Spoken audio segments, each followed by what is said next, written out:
IPL ট্রফির স্বপ্নে বিভোর শুভমান। কোন মন্ত্রে সাফল্যের স্বাদ পেতে চান?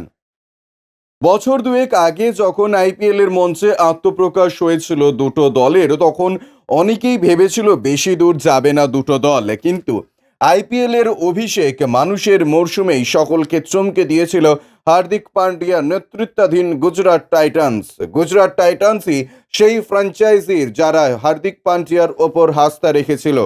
সেই আস্থার মান্য রেখেছিল হার্দিক। আইপিএলে যে দলটা এক বছরও বয়স হয়নি তারা জিতেছিল 2022 সালের খেতাব। হার্দিক এখন তার গুজরাটের নেতা নন, 2 বছর গুজরাটের দলের নতুন নেতা শুভমান গিল, তিনি আবার আইপিএল ট্রফির স্বপ্নে বিভোর।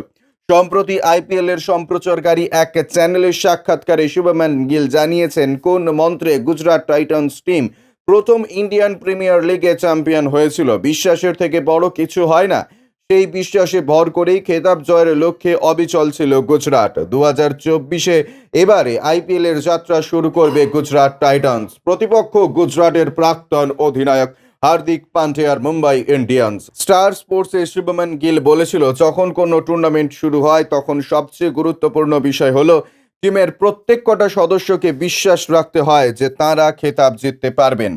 2022 সালে যখন গুজরাট টাইটান্স টিমটা আইপিএল এর জগতে পা রাখে, সেই সময় বেশি মানুষজন দলটাকে ভালো রেটিং দেননি, আর বিশ্বাস ছিল যে আমরা জিততে পারবো, আর আমরা আইপিএল খেতাব জিততে চেয়েছিলাম।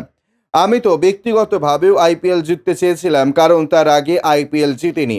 তার আগের বার কেকেআরের হয়ে চেন্নাইয়ের বিরুদ্ধে ফাইনাল খেলেছিলাম, অল্পের জন্য জিততে পারিনি, তাই গুজরাটের হয়ে সেই স্বপ্ন পূরণ করার চেষ্টা করেছিলাম। 2022 সালে আইপিএল জিতেছিল গুজরাট টাইটান্স, সেই স্মৃতি মনে করে শুভমান গিল জানিয়েছেন, একটা করে ম্যাচ জিতে এগিয়ে যাওয়ার পরে খেতাব জয়ের বিশ্বাস আরো জোরালো হয়েছিল।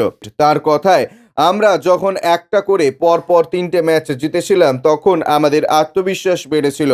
আমার মনে আছে পরপর 6টা ম্যাচের মধ্যে আমরা 5টা জিতেছিলাম, তারপরে প্লে অফেও নিশ্চিত করেছিলাম। লক্ষ্য ছিল প্রথম দুইয়ের থেকে গ্রুপ পর্বে শেষ করা, কারণ লিগ টেবিলের প্রথম দুইয়ে থাকলে একটা বেশি সুযোগ পাওয়া যায়।